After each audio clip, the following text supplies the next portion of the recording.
All right, real quick, the segment that I really wanted to get to, coaching carousel. Okay, so a couple coaches have been hired thus far in the NFL. I'm gonna name a hire, and the boys are gonna let me know if it's yay, thumbs up, or nay, thumbs down. All right, first up, probably the biggest news when it comes to coach hiring: Robert Saleh for the Tennessee Titans. Rell, yay or nay?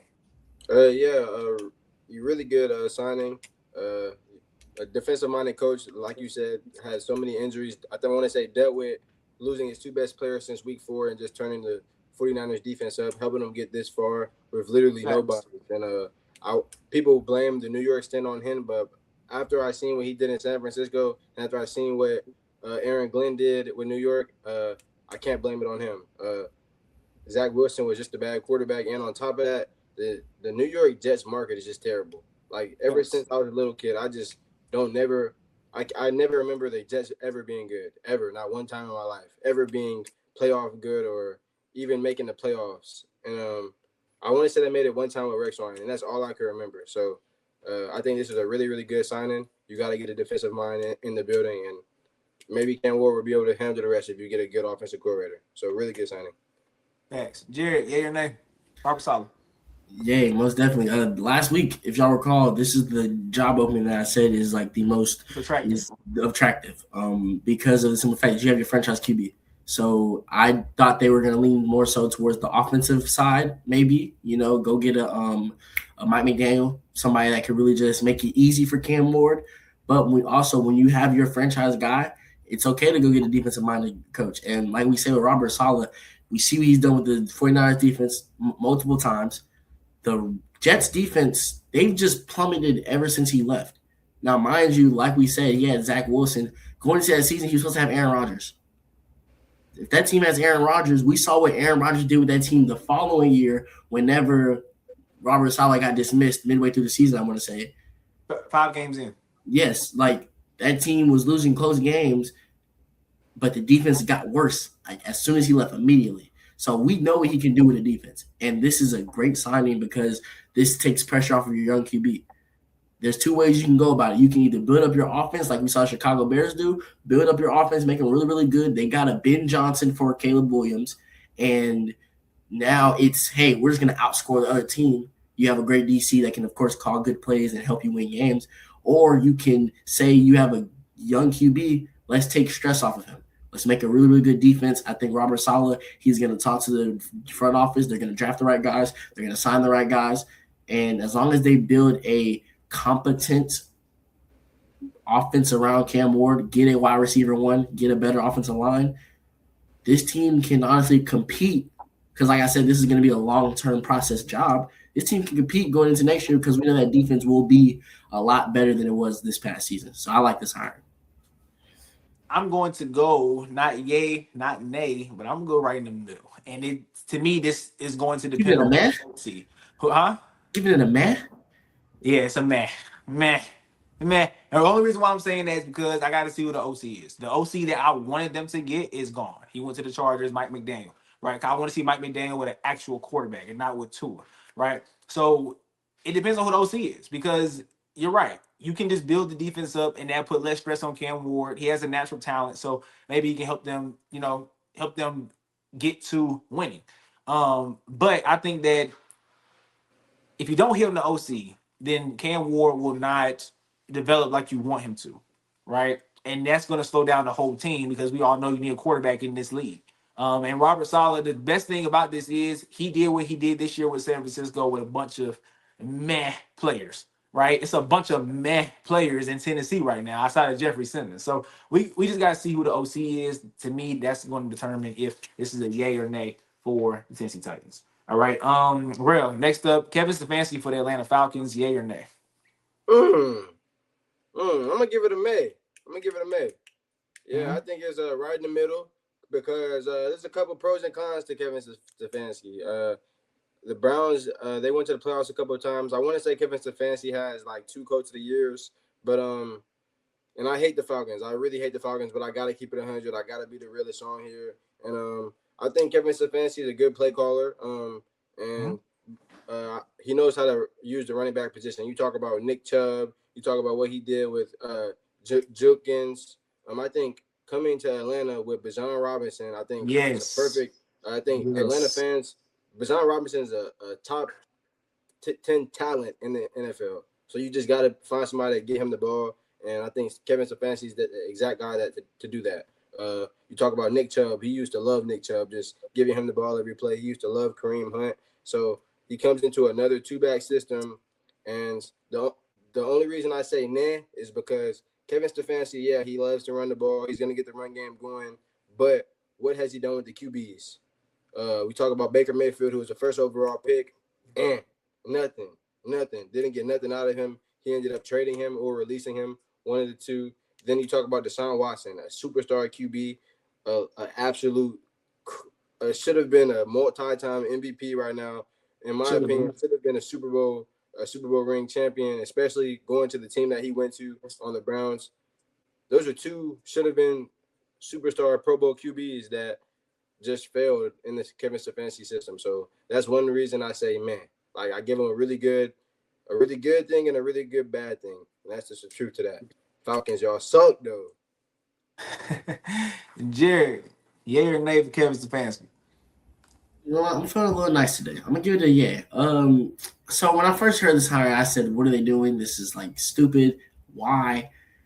Because I honestly didn't think Kevin Stefanski was that good of a coach. But when I look at the team, because I thought, he just had a really good defense around him. We know he's an offensive-minded guy, especially because they said that he's bringing along his OC from Cleveland. Like, I was like, what is this? But I really didn't think about it. So we talk about what he did with the quarterback position.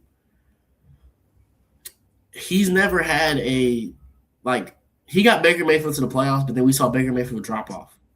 Like, Baker Mayfield had problems on his own. It wasn't just Kevin Stefanski not developing him. He had problems on his own. A lot of health problems too. That too, yes. Deshaun Watson, I just think after that whole being out for a year, the whole, alleged, problems that he had on the side, Alleged. I think, hey, we're not gonna get too deep into that. But alleged. I think that honestly just threw off Deshaun Watson's, career. Because when he came back, he just didn't look like himself. We have to be. Don't do that, Jerry. Don't do that. Don't do that, Jerry. To be honest, Jerry, don't. Baker Mayfield, a number one overall pick. A number one overall pick. Deshaun Watson was 24 years old when he got traded.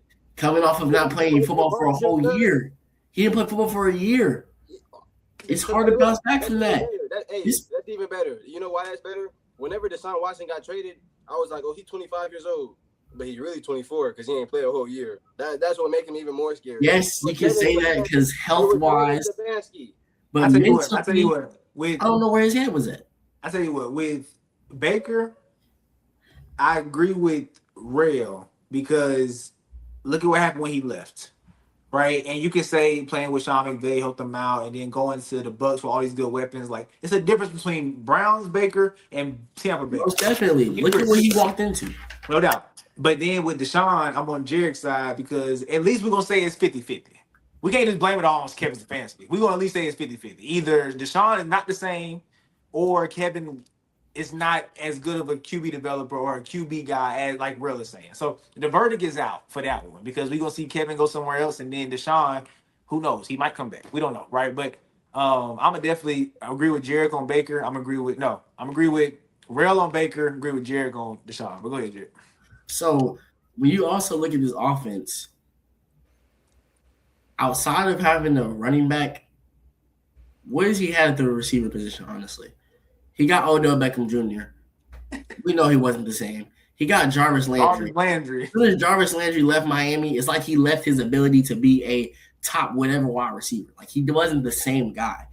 He's had guys like Donovan Peoples-Jones. I don't think that's a deep cut for people. Like, people don't really know about Donovan Peoples-Jones. Like, these are the guys that he had to work with outside of course, having a Nick Chubb and now having Quinshon Judkins. So when you look at this Atlanta Falcons offense, they have a decent O-line. They have a generational running back. They have a guy in Kyle Pitts who continues to get better by one touchdown every single year. You have Drake London, who looks really, really good. He looks like a true number one wide receiver in this league. You have Darnell Mooney, who looks decent. This offense can look good You have at least a Kirk Cousins who I saw go out there and win some football games. Real not I feeling. saw Michael Penix win football games. If Kevin Stefanski is the head coach of the Atlanta Falcons this year, they're in the playoffs. I'm stamping that. If he was the head coach this past season, yes, bro, if he's the head coach, they beat the New York Jets. The freaking Jets. Didn't they lose to the Jets and the Dolphins, I want to say? And the Browns beat the Jets, if I'm not mistaken. They lost to the Jets and I want to say they lost to the Dolphins, didn't they? The Jets and Dolphins. Yeah, spanked by the Dolphins. Didn't the Browns beat the Dolphins? I know the Browns beat because that's when Tua threw them picks. So they beat the Dolphins and the Jets, I think. Exactly. Kevin Stefanski beat them with a completely worse offense. I'm pretty sure Kevin Stefanski wins both those games and they are in the playoffs. They would have won what? 10-7? They finished 8-9. They would have won 10-7. They would have won the division. They would have been in the playoffs. I stamped that. Raheem Morris was not a good coach. Now, do I think he should have got fired? No, but he was not a good coach. This is an upgrade at the coaching job. And like I said, if you put him in the shoes of Raheem Morris this past season, they would have made it to the playoffs. This is a team that beat the Buffalo Bills early in the season. They also beat, I want to say who else did they beat early in the season? It wasn't early in the season. They beat the Rams later on. Beat the Rams. I think there's another game early in the season, but they did beat the Rams later on. Like, this is a team that won games that they weren't supposed to win. But they lost the games that they were supposed to win. That's why it didn't make the playoffs. Kevin Stefanski would have had them in the playoffs. We're going to see what he does with his team. But I actually like the hire. I think it is an upgrade from Raheem Morris. And like I said, an upgrade from Raheem Morris this year is you in the playoffs. So I like the hiring. I'm going to go with Jerrick. I'm going to say it's a yay. And the reason why I'm saying that is because Cleveland, we got to understand, Cleveland, I don't view them like I used to view them. Like, they're still bad. But they're not nearly as bad as they was back in the Hugh Jackson days, back in the, you know what I'm saying, back before Kevin Stefanski. When Kevin Stefanski got there, he took them to the playoffs. Like, that right there is is equivalent to winning a Super Bowl for any other franchise. It's Cleveland getting to the playoffs. Like, that's how bad of an organization this organization is. And he won a playoff game against our Steelers. Like, as much as we want to say the Steelers lost that game, but he won the game, right? And then he went to the playoffs again last year with Joe Flacco, right? So when you look at, or 2 years ago, I think it was last year. Last year. Yeah, it was last year. He took the team to the playoffs last year, right? Like, this Browns team became relevant when Kevin Stefanski stepped on the scene. Because you know how many coaches they've had? They've had so many coaches and so many quarterbacks, and nothing could work. But when Kevin got here, they was respectable. Like, so, and Logan actually said this on the other video. He said, like Rell said, y'all sound the exact same. Y'all both said how he loves using running backs. Now you got Bijan, right? But another thing in Cleveland, David Njoku made a name for himself, right? Kyle Pitts might be able to keep going on that trajectory that we saw him go on at the end of this season. Maybe he can get the best out of Kyle Pitts. Like, I think this is a good move for Atlanta. I see a lot of Atlanta fans not liking this too, which I don't understand. I think it's a pretty good move for Atlanta. And Kevin Stefanski, 2 Coach of the Years, he's barely under 500 with a terrible organization. Like, I view the Browns like I view the Jets. Like, you can't go there and be successful. It's very hard. But he was able to go there and get a playoff win under his belt. Hey, I'm not mad at this move at all. All right, next up we have and this move actually happened like 3 hours after our episode last week. John Harbaugh going to the Giants. Rell, yay or nay? Yeah. New York's a really big market. I want to say the biggest market in football. Gotta be. Maybe might have Dallas, but New York's a really big market. You got to have a big coach in there. You got to have a top dog in there. Brian Harbaugh is a good coach, I feel like, but he didn't have the leadership to get the locker room and then be able to control the media, because the New York media is crazy. But you guys had a real top dog in there, a coach that's been there for a long time and knows what it takes to win a Super Bowl. And that's exactly what New York needs. And I think it was a great signing overall. I think New York, the best young team, the best looking young team with the best young pieces, got the best coach on the market. And it was a great move. Thanks, Jerrick. Okay, so I'm going to use my math, okay? I'm gonna say I'm in the middle with this one, and I'm in a, like, I would be in a nay for this reason, because I don't understand why he took that job. Honestly, this is a guy. There's job openings, for example, like the Atlanta one. Atlanta was a job where you could go there and you could be in the playoffs next year. You could have went to a team that I think could have been immediate success, because you have like older vets stars that are already established. So that's why I think it's a little bit of man. Like I don't know why exactly he wanted to go to New York, maybe like be his first choice. But I will say to yeah, because like we said, we think he lost the locker room in Baltimore. Baltimore isn't as they're young, but in some of the key spots they're old. They have those vets. Their locker room leaders are vets. Let's put it that way. Baltimore's locker room leaders are vets, although they still have some young guys. New York's locker room leaders, for yeah, you have Brian Burns, Dexter Lawrence, but in terms of their offense, all those guys are young. They're stars. The main voice, which is your QB normally, he's young. So John Harbaugh going there, he can capture that locker room. He can capture that team because this team has come from losing. They don't know what it's like to win. As much as we don't like John Harbaugh, he was at least in the regular season, he was a winner.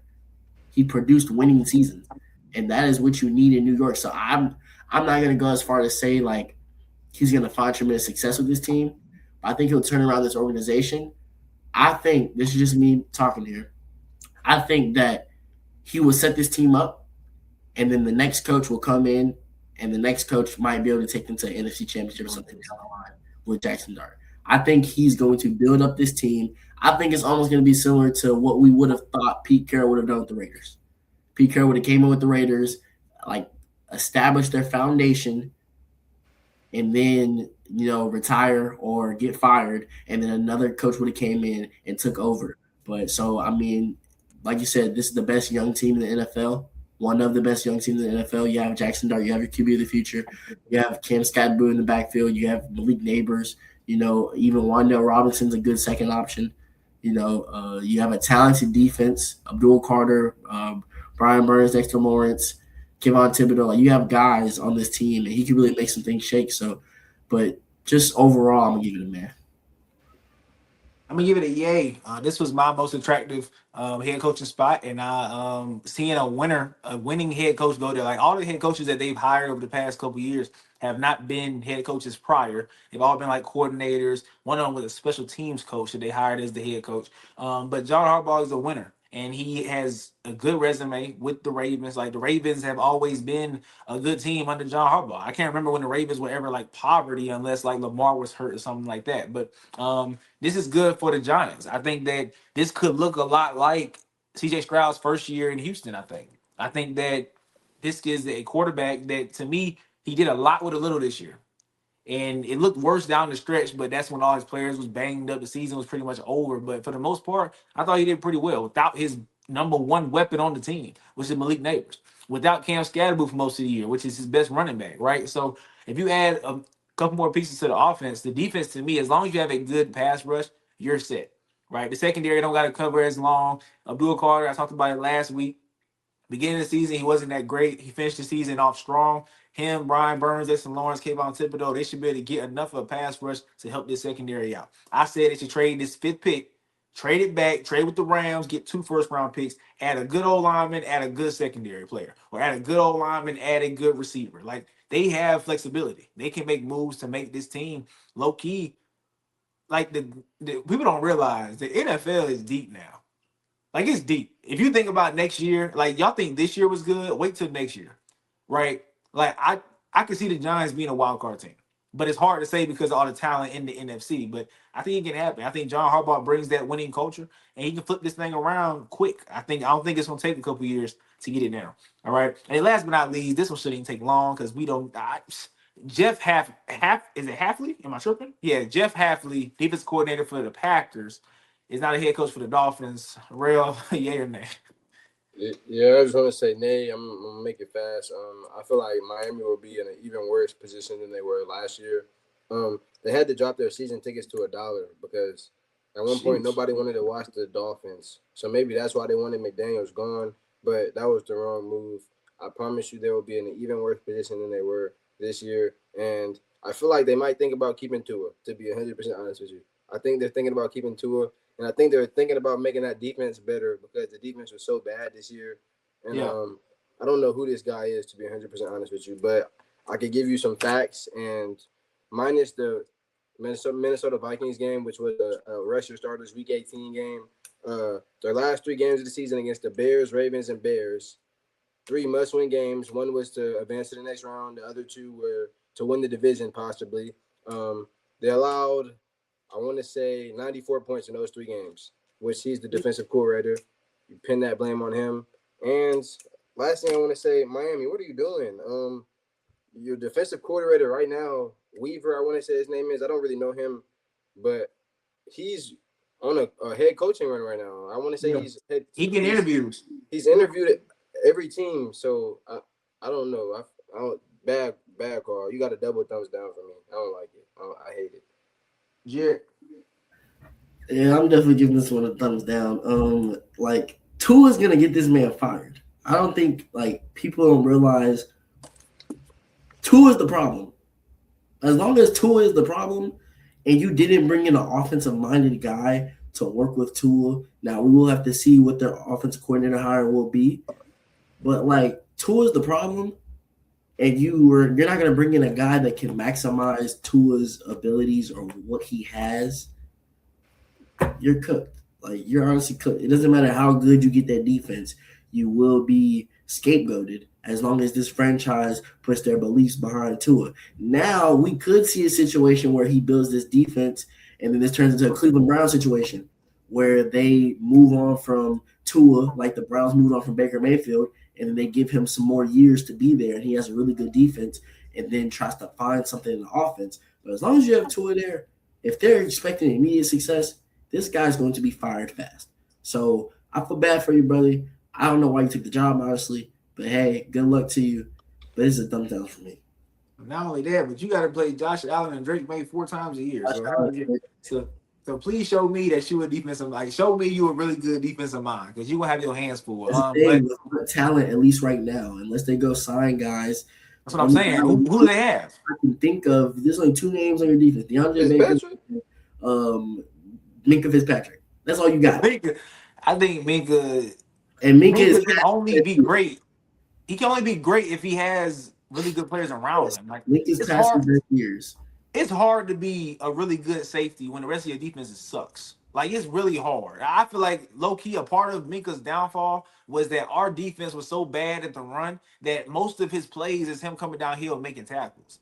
That's what majority of his plays were his last 2 years in Pittsburgh. So I feel like it's gonna be the same thing here. He's just another linebacker for this team because the defense don't have any pieces. Chop Robinson, hey, I don't know. Let's just say I'm gonna say nay.